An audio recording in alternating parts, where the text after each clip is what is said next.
బ్రహ్మార్పణం.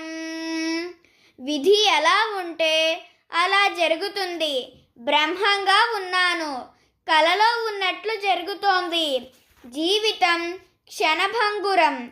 దీనికోసం రాత్రి పగలు విచారించుట ఎందుకు? నేను నిర్గుణ బ్రహ్మముగా ఉన్నాను. నేను ప్రతి ప్రాణిని ఆత్మగా భావించుచున్నాను. బంధాలు బాంధవ్యాలు అనే వలలో ఎప్పుడూ చిక్కుకోను.